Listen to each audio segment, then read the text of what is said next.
99টা খুন হয়ে গেছে, কি করব? ক্ষমা টমা পাবো? আবেদ ডাক দিয়া বলে 99টা খুন হয়েছে, ফাইজলামি পাইছেন নিমিয়া, আল্লাহর কাজ দিয়ে আপনারা মাফ করবে, ভাগেন এখান থেকে। ধমক টমক দিয়া ভাগায় দিচ্ছে। এতগুলা খুন করার পরে মাফ চাইতে আসছে, লজ্জাও তো থাকার কথা। এবার চোর যেই সন্ত্রাসী, তার তো মেজাজ খারাপ হয়ে গেছে, কয় কি মাফ যদি না পাই তা তোরে রেখা লাভ কি রে ভাই? এমনি একটা মানুষ বুঝেন, একটা মানুষ 100টা খুন করার পরে এর সাথে তো কথা বলতেও ভয় লাগবে, যে সন্ত্রাস। সেখানে সন্ত্রাসে ধমক দিয়া বলতেছে এই মাফ নাই, মাফ নাই, ভাগো ভাগো ভাগো। সন্ত্রাস যদি নাই মাফ পাইলাম তাহলে তোমারও শেষ করি। পকেটে ছুরি ছিল, দিছে পেটের ভিতরে ঢুকে, যা ক্লিয়ার। আরটি মিডিয়া সেন্টার, দেশ ও ইসলামের কথা বলে। কথা কি বুঝতেছেন? কয়টা হয়েছে?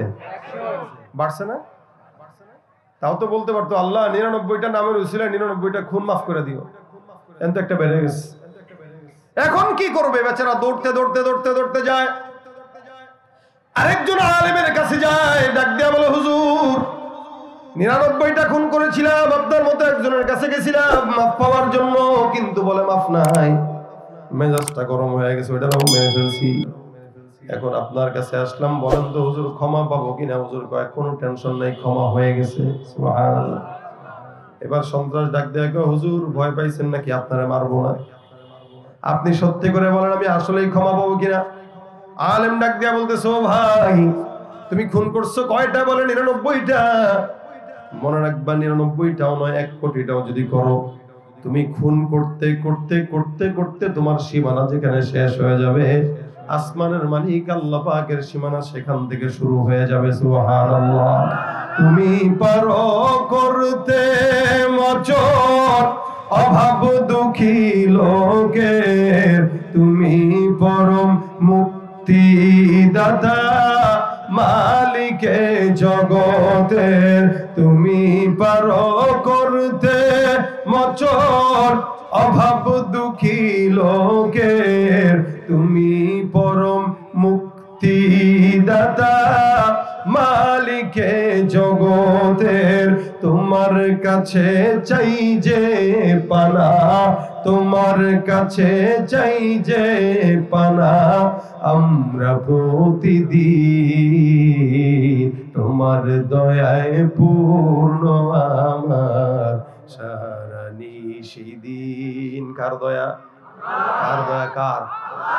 বান্দার গুনাহ যেখানে শেষ, মাওলার দয়া সেখান থেকে কি? এবার বান্দা ডাক দেয়া বলো ভাই কোন জায়গায় গেলে আল্লাহ পাক রব্বুল আলামিন ক্ষমা করবে, লাইন দেখা দাও। আল্লাহর বান্দা ডাক দেয়া কয় যাও যাও, এখান থেকে মিনিমাম হয়তো উদাহরণত 100 কিলোমিটার যাবা, ওখানে যাওয়ার পর একজন আল্লাহর বান্দা থাকবে, তার কাছে হাতে হাত রেখে বায়াত করে তারপরে সুন্দর করে ক্ষমা চেয়ে নিবা। বান্দা সুন্দর করে গোসল টোসল শেষ, রওনা হয়ে গেছে মাফ পাওয়ার জন্য। যেতে যেতে যেতে যেতে মাত্র 20 কিলো বা 30 কিলো বা 40 কিলোমিটার দূরে গেল, আমার আল্লাহ ডাক দিয়া বলে আজরাইল বান্দার হায়াতের রশি এখানেই শেষ, বান্দার হায়াতটা এখান থেকে জানটা কবজ করে নিয়ে আসো। বান্দা তওবা করার নিয়ত করলো কিন্তু হায়াত নাই। জিবরাইল আমিন আল্লাহ পাক রব্বুল আলামিনের আদেশে আজরাইল ফেরেশতা বান্দার জান কবজ করে ফেললেন। বান্দা হায়াত শেষ হয়ে গেছে, জানাজা শেষ হয়ে গেল, লাশটা দাফন করা হয়ে গেল। এখন টেনশন হলো জান্নাত পাবে কিনা জাহান্নাম পাবে। জান্নাতের নিয়ামতের জান্নাতের ফেরেশতারা ডাক দেয়া কয় আল্লাহ বান্দা জান্নাতে যাবে, জাহান্নামের ফেরেশতারা বলে আল্লাহ বান্দা জাহান্নামে যাবে।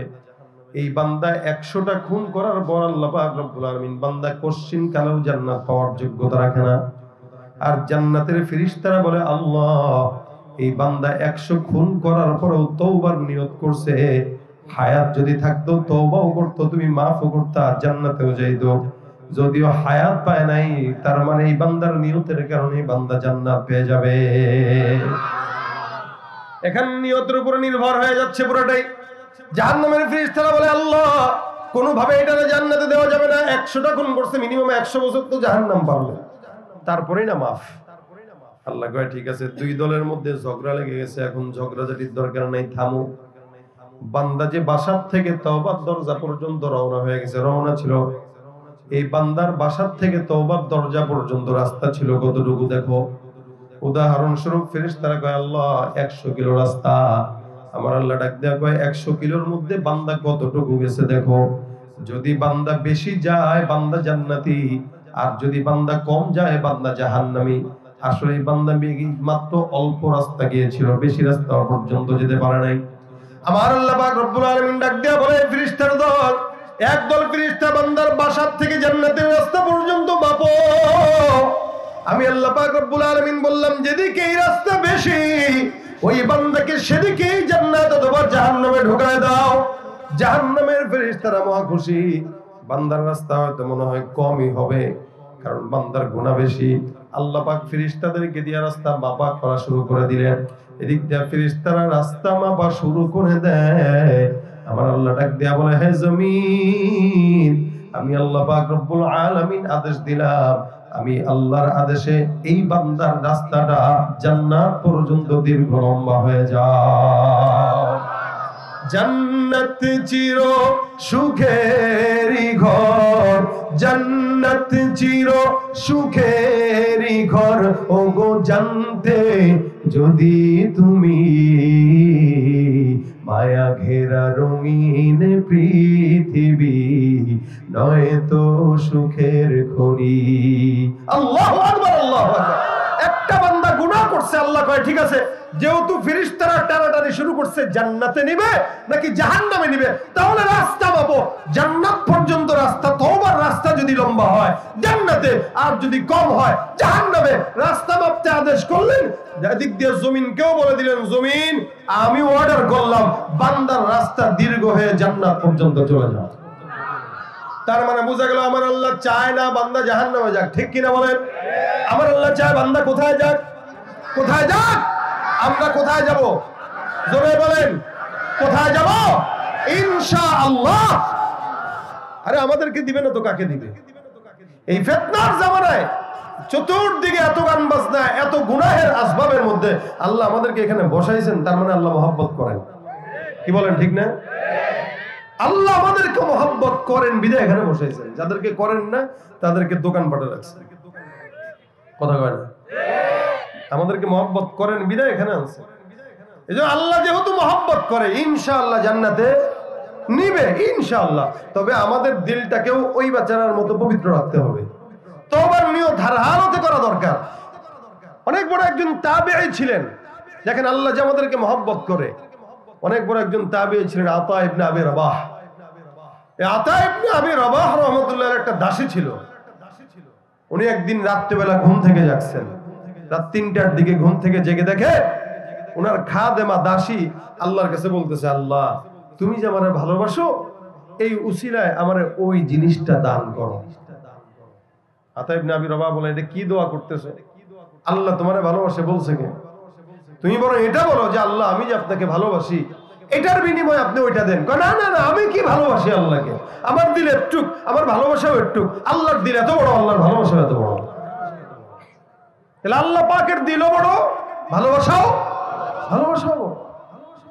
আল্লাহ পাক আমি যে আপনাকে মহব্বত করি এই উসিলায় না, বরং আপনি যে আমাকে মহব্বত করেন এই উসিলায় ওইটা দেন। আতা ইবনে আবি রাবাহ বলেন, তোমাকে যে আল্লাহ পাক মহব্বত করে এটার আলামত কি? হুজুর আলামত আছে। বলে বলো কি আলামত? এই যে চতুর্দিকে তাকায় দেখেন তো, সবগুলা ঘরের ভিতরে মানুষরা ঘুমাইতেছে, সবাই ঘুমায়। এর ভিতরে আল্লাহ পাক যে আমার মতো একটা নাখান্দাকে রাত্রে ৩টার দিকে জাগায়া আল্লাহ পাকের কুদরতি কদমে ফেলা রাখছেন, এর চাইতে মহব্বত আর আল্লাহ পাক কাকে করেন? আমাকে করেন বলেই তো জায়নামাজে বসায় রাখছেন। আল্লাহ আমাদেরকে মহব্বত করে না, করে বলেই তো এখানে বসাইছে। কি বলেন? আলহামদুলিল্লাহ, ইনশাআল্লাহ আল্লাহ আমাদেরকে জান্নাত দিবেন। আশা রাখবেন তো নাকি? আল ঈমানু বাইনাল খাউফি ওয়ার রাজা। ঈমান আশা এবং ভয়, এই দুইটার মাঝখানে ভয়ও থাকবে, জান্নাতে যাব কিনা। এই হযরত ওমরের এই ভয় ছিলেন। ওমর বলতেন যে যদি কাউকে আল্লাহ জান্নাতে দেয় তো আমাকে দিবে। আবার কখনো এটা বলতেন, আরে আমি ছাড়া মনে হয় কেউ জাহান্নামে যাবে না, আমিই মনে হয় যাব। এটাই আল ঈমানু বাইনাল খাউফি ওয়ার রাজা। এবার আল্লাহ পাক রব্বুল আলামিনের ফেরেশতারা রাস্তা মাপা শুরু করছেন। তো মাপতে মাপতে মাপতে মাপতে মাপতে মাপতে তাকায়া দেখে জান্নাতের দরজা পর্যন্ত রাস্তা চলে গেছে। সুবহানাল্লাহ। আসলে রাস্তা ছিল অল্প। কতটুকু ছিল? অল্প। রাস্তা লম্বা হয়ে গেছে দিন। আল্লাহর ফেরেশতারা কয় আল্লাহ রাস্তা তো লম্বাই দেখা যায়, রাস্তা তো লম্বা হওয়ার কথা না। আল্লাহ বলে কথা কোনটা কথা না এটা দেখার দরকার নাই, বান্দার রাস্তা যেদিকে বান্দার ঠিকানাও সেদিকে, যা এই বান্দাকে বিনা হিসেবে জান্নাত দিয়ে দিবে। আচ্ছা বলেন এই গল্পটা নবী করিম সাল্লাল্লাহু আলাইহি ওয়াসাল্লাম বনি ইসরাইলের গল্প শুনাইছেন। ইসরাইল বনি ইসরাইলের একটা উম্মত, তাকে যদি আল্লাহ পাক 100 খুন করার পরে মাফ করতে পারে, আপনাকে আমাকে করবে না? আমরা কোন নবীর উম্মত? শেষ নবীর উম্মত। রাসূল সাল্লাল্লাহু আলাইহি ওয়াসাল্লাম বলেন শেষ নবীর উম্মতের পাওয়ার এত যে আল্লাহ পাক রব্বুল আলামিন সবগুলাকে পিছনে সিরিয়ালে দাঁড়া করায় রাখবেন, আগে আমার উম্মতকে জান্নাতে নেবেন, এরা আগে ঢুকবে তারপরে বাকিরা যাবে। আমার উম্মত ঢোকার পর্যন্ত কোন উম্মত জান্নাতে ঢুকতে পারবে না। সুবহানাল্লাহ, জোরে বলেন সুবহানাল্লাহ। আমরা জান্নাতে যায় দখল করব আগে। দেখেন না হজে গেলে মিনায় তাবু দখল করে, হাজিরা আরাফায় দখল করে, আগে আগে যায়, ভালো ভালো জায়গা দখল করে, যেগুলো পরে আসে এগুলা জায়গা পায়ও না। তো জান্নাতে পাবে না বিষয়টা এরকম না, ভালো ভিআইপি যে জায়গাগুলো এগুলো উম্মতে মুহাম্মাদীর জন্য থাকবে, বাকি নরমাল জান্নাত যেগুলো ওগুলো সব উম্মতের জন্য থাকবে। তার মানে আমাদের দাম বেশি না কম? ইনশাআল্লাহ। আমাদের ঈমান দুর্বল, আমাদের হায়াত কম, আমাদের গুনাহও বেশি, আমরা আসছিও ফেতনার জামানায়, কিন্তু জান্নাত যেটা পাবো ওটা সবচাইতে দামিটাই পাবো। এবং এমন জান্নাতে বসবো, হাদিস শরীফে আসছে ঈমানদাররা জান্নাতুল ফেরদাউসে যখন থাকবে তো জান্নাতুল ফেরদাউস থেকে আল্লাহ পাকের আরশ মোবারক দেখবে তাকায় থেকে থেকে, সুবহানাল্লাহ। বসে বসে দেখবে যে আরশ নড়ে, এমন কি আরশ কুরসির যেই একটা আওয়াজ, ভারতের আওয়াজ, আল্লাহ পাকের যে একটা কুরসির ওজন, এই ওজনটাও পর্যন্ত ঈমানদাররা জান্নাতুল ফেরদাউসে বসে বসে শুনবে। দেখেন এই জান্নাত আল্লাহ পাক আমাদেরকে দিবেন, এবং সবচাইতে ছোট্ট ঈমানদারকেও যে জান্নাত দিবেন, রাসূল করিম সাল্লাল্লাহু আলাইহি ওয়াসাল্লাম বলেন ওই ঈমানদারকেও আল্লাহ পাক 10টা দুনিয়ার সমান জান্নাত দান করবেন। তাহলে আমাদের কত সওয়াব, কত ফজিলত। শুধুমাত্র কাজ হবে কয়টা? কথা কয় না, কয়টা? 1 নাম্বার ওয়া আনিস্তাগফিরু রাব্বাকুম, 1 নাম্বার ইস্তিগফার করো তোমরা তোমাদের রবের নিকট। 2 নাম্বার সুম্মা তুবু ইলাইহি, এরপর তোমরা তাওবা করো। 1 নম্বরে ইস্তিগফার, 2 নম্বরে কি বলেন? 1 নম্বরে কি বলেন, জোরে বলেন। 1 নম্বরে কি? 2 নম্বরে কি? 1 নম্বরে ইস্তিগফার করো, 2 নম্বরে তাওবা করো। ইস্তিগফার আর তাওবা এক জিনিস নয়। ইস্তিগফার মানে গুনাহ থেকে মাফ চাওয়া, তাওবা মানে গুনাহ করব না নিয়ত করা। 1 নম্বরে ইস্তিগফার, 2 নম্বরে তাওবা। আল্লাহ সকালবেলা গুনাহ করলাম, আল্লাহ তুমি মাফ করে দাও। রাসূল করিম সাল্লাল্লাহু আলাইহি ওয়াসাল্লাম বলেন কেউ যদি একবার ইস্তিগফার করে, আমার আল্লাহ পাক রব্বুল আলামিন ওই বান্দার সমুদ্রের ফেনা পরিমাণ গুনাহ যদি হয়ে যায়, আল্লাহ পাক রব্বুল আলামিন বান্দার গুনাহ মাফ করে দেন। একবার যদি কেউ বলে আস্তাগফিরুল্লাহ, কি বলেন? জোরে বলেন, জোরে বলেন। দুর্বল জাতিরে নিয়ে পড়ছে, আবার বলেন আস্তাগফিরুল্লাহ। এই যে একবার বলছেন, নিয়ত করে ইনশাআল্লাহ আল্লাহ গুনাহ মাফ করে দিবেন। রাসূল বলেন মাল্লাজিমাল ইস্তিগফার জাআলাল্লাহু লাহু মিন কুল্লি হাম্মিন ফারজা ওয়া মিন কুল্লি যিকিন মাখরাজা ওয়া রাযাকাহু মিন হাইসু লা ইয়াহতাসিব। কোন বান্দা যখন জবানের মধ্যে ইস্তিগফার লাজিম বানায় নেয়, বান্দার যত দুশ্চিন্তা পেরেশানি থাকুক না কেন সব দূর করে দেয়। এমন জায়গা থেকে রিজিকের ব্যবস্থা করে বান্দা কোনোদিন কল্পনাও করতে পারে না। এ ভাইরা আমার, এই কারণে আল্লাহর নবী সাল্লাল্লাহু আলাইহি ওয়াসাল্লাম বলেন বেশি বেশি লাজিম বানায় নাও জবানের মধ্যে ইস্তিগফার। হাসান আল বসরি রাহমাতুল্লাহ আলাইহি অনেক বড় একজন বুজুর্গ ছিলেন। উনি একবার খানকার মধ্যে বসা, একজন লোক আসলো, এসে ডাক দিয়ে বলে, হুজুর আমার তো এমন কোন গুনাহ নাই যে এই গুনাহটা আমি জিন্দেগীর মধ্যে করি নাই। জেনা, ব্যভিচার, হত্যা, খুন, গুম, রাহাজানি সব প্রকার গুনাহ আমার করা শেষ। এমন কোন আমল শিখায় দেন যে আমলের কারণে আল্লাহ পাক রব্বুল আলামিন আমার গুনাহগুলো ক্ষমা করে দিবেন। হাসান বসরি রাহমাতুল্লাহ আলাইহি তারে ডাক দেয়া কয়, যাও বেশি বেশি ইস্তিগফার করো। বান্দা চলে গেল, আরেক বান্দা ঢুকলো, ডাক দেয়া কয়, হুজুর। বলে কি? বলে আমার এলাকায় যে এলাকার মধ্যে বসবাস করে এলাকার মধ্যে আসমান থেকে বৃষ্টি হয় না, এমন কোন আমল শিখায় দেন যে আমলের কারণে আল্লাহ পাক রব্বুল আলামিন আসমান থেকে বৃষ্টির ফয়সালা করে দিবেন। হাসান বসরি রাহমাতুল্লাহ আলাইহি ডাক দিয়া বলতেছেন, যাও যাও বেশি বেশি ইস্তিগফার করো। লোকটাও চলে গেল। 3 নম্বর আরেকজন ঢুকলো। হাসান বসরিকে ডাক দিয়া বলে, হুজুর আমার সন্তান নাই, এমন একটা আমল শিখায় দেন যে আমলের কারণে সন্তান যেন আল্লাহ পাক রব্বুল আলামিন দান করে। আমাদের বর্তমান দেশের মধ্যে যাদের সন্তান হয় না, আল্লাহর কাছে না চায় সুন্দর করে খাজার দরবারে বাজারে যায়, তারপরে বাবার কাছে সন্তান চায়। বাবা সন্তান দিতে পারে? কি মনে হয় আপনাদের? খাজার কাছে গেছেন, বাবার কাছে গেছেন, মাজারে গেছেন, বউরে সাথে নিয়ে যায়, বাবা দেখেন বউ কি হয়েছে, সন্তান হয় না, একটা ফু দিয়ে দেন। সন্তানের হয় না এই কারণে বিবির পেটে বাবায় ফু দেয়, হবে সন্তান? বাবাও সেই কোয়ালিটির মনে করেন, হয়তো কইলো যা 1 মাসের ইতিকাফে রেখে যাইস। আরে 1 মাসের ইতিকাফে যদি বিবিরে খাজার দরবারে রেখে আসেন, এরপরে যদি বাচ্চা হয় বুঝবেন এটা আপনার না আপনার বাপের বাচ্চা, ঠিক কিনা জোরে বলেন। মনে রাখবেন, খাজার দরবারে মাজারে যায় কোন প্রকার মান্যত করা শিরক, হারাম হারাম হারাম, ঠিক কিনা জোরে বলেন। পীরগিরি আর মাজার পূজা চলছে দেশটা জুড়িয়া, শিরকি আর ভণ্ডামিতে দেশটা গেছে ভরিয়া। কথা কয় না ঠিক কিনা? পীরগিরি আর মাজার পূজা চলছে দেশটা জুড়িয়া, শিরকি আর ভণ্ডামিতে দেশটা গেছে ভরিয়া। গাজার কলকিটান মারিয়া, গাজার কলকিটান মারিয়া দেখায় খাজার সাথ, ওরা শিক্ষিত শয়তান, ওরা কথা কয় না, ওরা শিক্ষিত শয়তান, ওরা শিক্ষিত শয়তান। দুর্নীতির ওই আখড়ায় বসে, দুর্নীতির ওই আখড়ায় বসে জাহির করে জ্ঞান, কলম দিয়ে কামায় টাকা ধরে সাধুর ভার। ওরা শিক্ষিত শয়তান, ওরা শিক্ষিত শয়তান, ওরা শিক্ষিত শয়তান, ওরা শিক্ষিত শয়তান। যেখানে যাই ভেজালেতে ভরে গেছে দেশটায়, ব্যবসায়ীরাও রাতারাতি কালো টাকায় হাত রাঙায়। ভেজাল থেকে বাঁচ। আলুর দাম কত এখন? ঢাকায় 85-90 টাকা। চালের দামের চেয়ে আলুর দাম।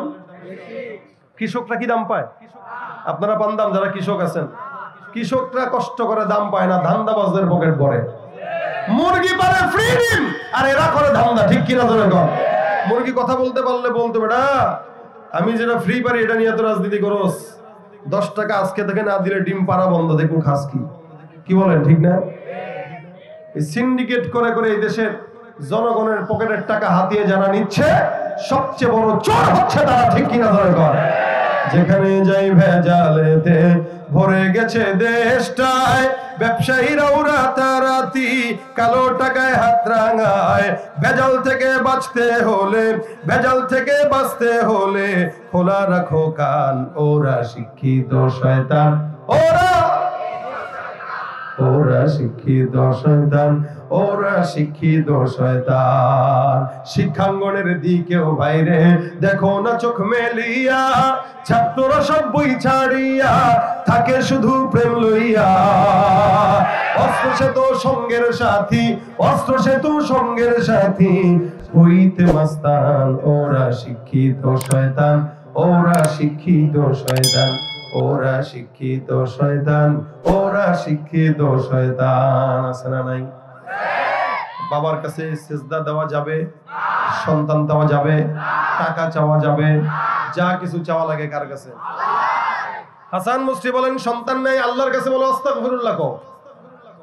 আরেকজন লোক এসে ডাক দেয়া বলে, হুজুর আমার সম্পদ নাই, দোকানপাটে বেচা কিনা নাই, বরকত তেমন নাই, এমন একটা আমল শিখায় দেন যে আমলের কারণে আল্লাহ পাক সম্পদে বরকত দিবেন। হাসান বসরি বলেন যাও যাও বেশি বেশি ইস্তিগফার আমল করো। আরেকজন এসে বলে, হুজুর আমার ফসলের মধ্যে বরকত নাই, ক্ষেত খামারে ফসল হয় না, পোকায় ধরে, বারবার ফসল নষ্ট হয়, এমন কোন আমল শিখায় দেন যে আমলের কারণে আল্লাহ পাক ক্ষেতের মধ্যে বরকত দিবেন। হাসান বসরি বলে যাও তুমিও বেশি বেশি ইস্তিগফার করো। যতগুলো মানুষ আসলো সবাইকে আমল দিল কয়টা? পাশের লোকগুলা কয়, হুজুর আমল কি আর শিখেন নাই? সব মানুষে একটাই আমল, কারণটা কি? হাসান বসরি রাহমাতুল্লাহ বলেন, শোনো, আমল শিখি নাই বিষয়টা এমন না। আমি যে আমলটা দিয়েছি এটা আমি না, এটা আমার আল্লাহ কোরআনে বান্দাকে দিয়েছেন। সুবহানাল্লাহ। আমাদের পীর সাহেবরা আমাদেরকে আমল দেয় যে বাবা 6 তাসবির জিকির করো, ওই জিকির করো, ওই করো, ওই দুরূদ পড়ো, এই করবা। তাহলে এগুলো আমাদের পীররা আমাদেরকে দেয়, আল্লাহওয়ালা বুজুর্গরা আমাদেরকে দেয়। আর এই আমল আল্লাহওয়ালা বুজুর্গ পীর দেয় না, দিয়েছেন কে? আল্লাহর দেয়া আমল অনেক দামি না? আল্লাহ পাক রব্বুল আলামিন বলেন, ফাকুলতু আস্তাগফিরু রাব্বাকুম ইন্নাহু কানা গফফারা, ফাকুলতু আস্তাগফিরু রাব্বাকুম ইন্নাহু কানা গফফারা ইউরসিলিস সামাআ আলাইকুম মিদরারা। এক নম্বরে যেই বান্দাটা আমার কাছে গুনাহ মাফের জন্য আসলো, ক্ষমা চাওয়ার জন্য আসলো, আমার আল্লাহ পাক রব্বুল আলামিন বলেন, কোন ঈমানদার বান্দা যদি ইস্তেগফার করে, যত বড়ই গুনাহ হোক না কেন, ইস্তেগফারের মাধ্যমে বান্দার সব গুনাহ মাফ হয়ে দিবেন কে? দুই নম্বরে, কোন ঈমানদার বান্দা যদি ইস্তেগফার করে, তার এলাকায় যদি আসমান থেকে বৃষ্টি না হয়, আল্লাহ পাক রব্বুল আলামিন বলেন, ইউরসিলিস সামাআ আলাইকুম মিদরারা, ওই বান্দার আসমান থেকে এলাকার মধ্যে বৃষ্টি দেনে ওয়ালা থাকবেন কে? আসমান থেকে আল্লাহ পাক বৃষ্টির ব্যবস্থা করবেন। যে ব্যক্তি বৃষ্টি নাই এই কারণে আমলের জন্য আসল, তারাও কি দিছিল? ইস্তেগফার। আল্লাহ পাক বলেছেন, কেউ যদি ইস্তেগফার করে বৃষ্টি আসমান থেকে আমি ফয়সালা করব। তিন নম্বর, ওয়ায়ুমদিদুকুম বিআমওয়াল, কারো যদি সম্পদ না থাকে বা দোকানপাটে ব্যবসায় বরকত না থাকে, সেই বান্দা যেন বেশি বেশি ইস্তেগফার করে। আল্লাহ পাক রব্বুল আলামিন বলেন, বেশি বেশি ইস্তেগফারের মাধ্যমে আল্লাহ পাক রব্বুল আলামিন বান্দার সম্পদ দিয়ে দিবেন। শুধু তাই নয়, সন্তানও যদি না হয়, ইস্তেগফারের মাধ্যমে আল্লাহ পাক সন্তানের ব্যবস্থাও করে দিবেন। শুধু তাই না, বান্দার যত বিপদ মুসিবত সব কিছু দূর করার জন্য সবচাইতে বড় আমল ইস্তেগফার। কি? ইস্তেগফার। এজন্য আমাদের হাতের কাজ, পায়ের কাজ 24 ঘন্টা আমরা ব্যস্ত। আমরা রাজনীতিতে ব্যস্ত, আমরা চুরি চামারিতে ব্যস্ত, আমরা মানুষকে কষ্ট দিতে ব্যস্ত, আমরা দুর্নীতি করতে ব্যস্ত। কিন্তু আমরা আমাদের জবান দিয়ে আমাদের যে গুনাহের ফিরিস্তি আমাদের অঙ্গ প্রত্যঙ্গ দিয়া হয়, এই গুনাহের লিস্টটি কমাইতে ব্যস্ত না। এই কারণে প্রত্যেকদিন আমাদের উচিত গুনাহের লিস্ট করা। আজকে কয়টা গুনাহ হলো? 100টা।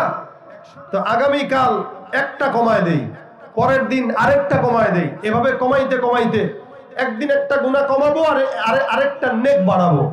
আজকে আবার 2টা গুনাহ কমবে, আরো 2টা নেকি বাড়বে। এভাবে যদি লিস্টটি থাকে তো ইনশাআল্লাহ একদিন না একদিন গুনাহের বোঝা কমে যাবে আর আমলের লিস্টটি বেড়ে যাবে ইনশাআল্লাহ। এজন্য আমাদের প্রত্যেকের উচিত গুনাহ মুক্ত হায়াত আল্লাহর কাছে চাওয়া আর বেশি বেশি ইস্তেগফারের আমল করা।